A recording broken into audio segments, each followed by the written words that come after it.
The Newsday continues here on One News Now. I'm Charles Lejano. Curfew hours in Metro Manila will be shortened starting Thursday.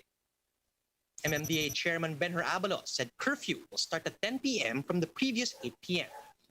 He added that the curfew will still end at 4 in the morning, and its implementation will coincide with the pilot run of the alert level system and granular lockdowns across the capital region. The Bureau of Quarantine has opened satellite offices for the issuance of International Certificates of Vaccination, or ICVs. To give us more details, we now have Dale De Vera reporting to us live from Quezon City. Dale, good afternoon. Could you tell us more about this latest initiative from the BOQ?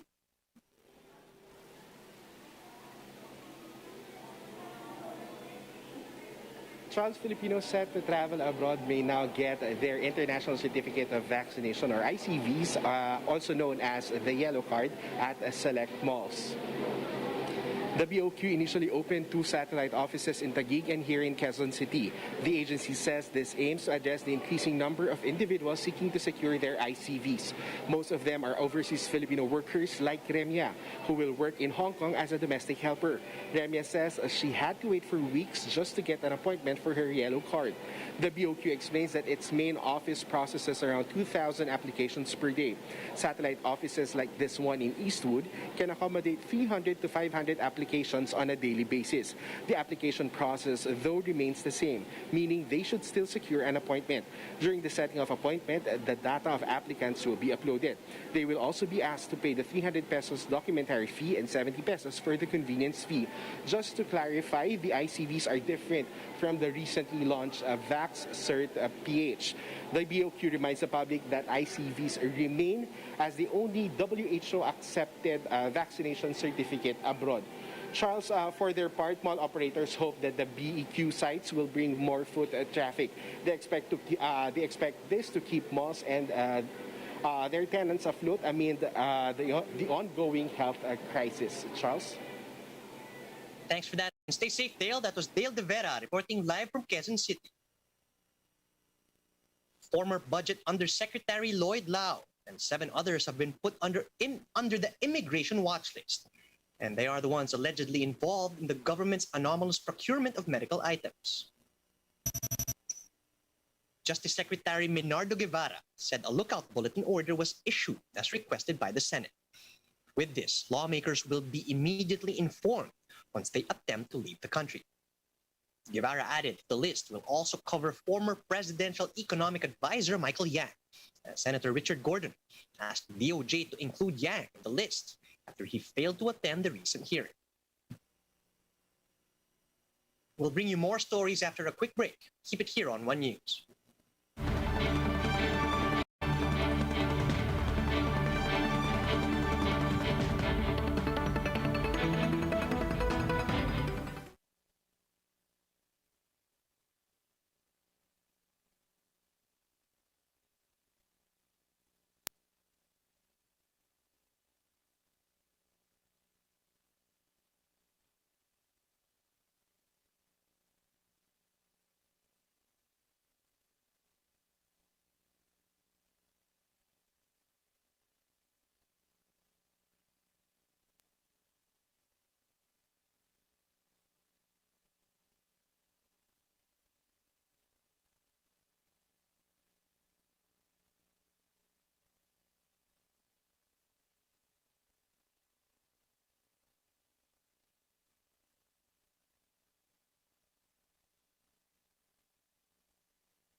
You're still watching One News Now. I'm Charles Lejano.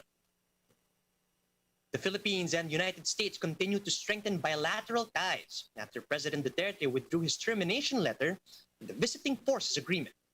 This time, both governments agreed to a 2+2 meeting with their Secretaries of Foreign Affairs and National Defense. Mobile journalist Stanley Gajete gives us the front seat to the story.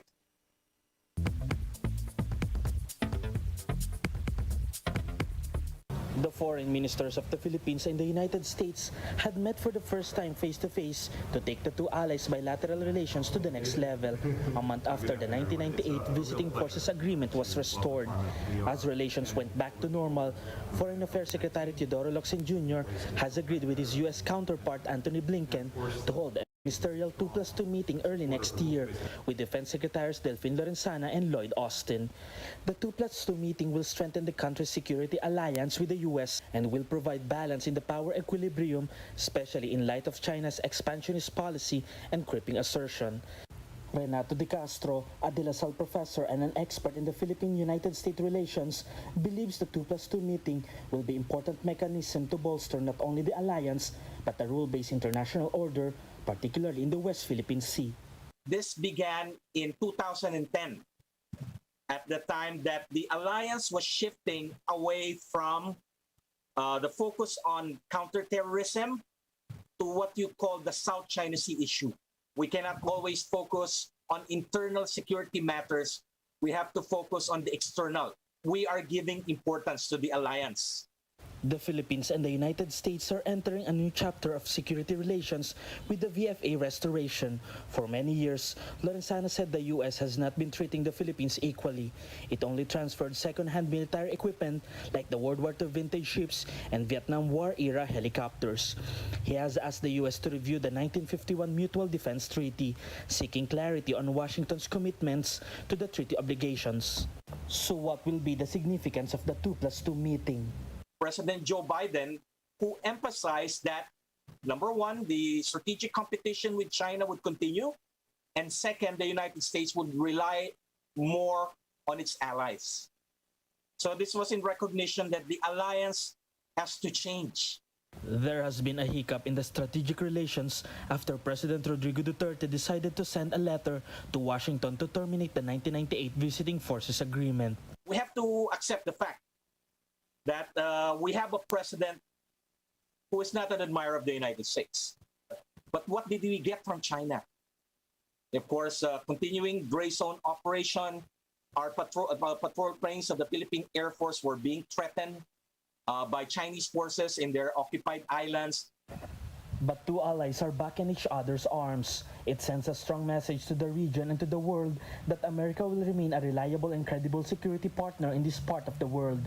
The Philippines must make sure the alliance will remain robust by choosing the next leader who will not sacrifice long-term security alliance with short-term economic benefits. I am Stanley Gajete and we are One News. Let's take a quick look at some of today's top stories. The government is eyeing to expand the COVID-19 vaccine rollout to the general adult population by October once supply becomes stable. President Duterte says that the poor will be prioritized once the general vaccination kicks off. President Duterte wants all cabinet members to seek his approval first before attending any congressional inquiries. Duterte said that he will not allow his officials to attend these hearings. They will be harassed or berated. And British rock band Coldplay will collaborate with international pop sensation BTS for a new single called My Universe. This much-awaited song is set to drop on September 24, which is a part of Coldplay's upcoming album, Music of the Spheres. For more updates, visit News 5, the Philippine Star and Business World online.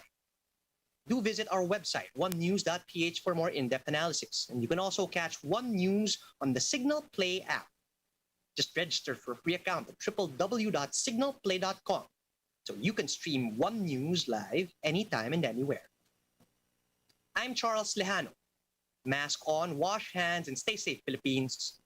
We are One News.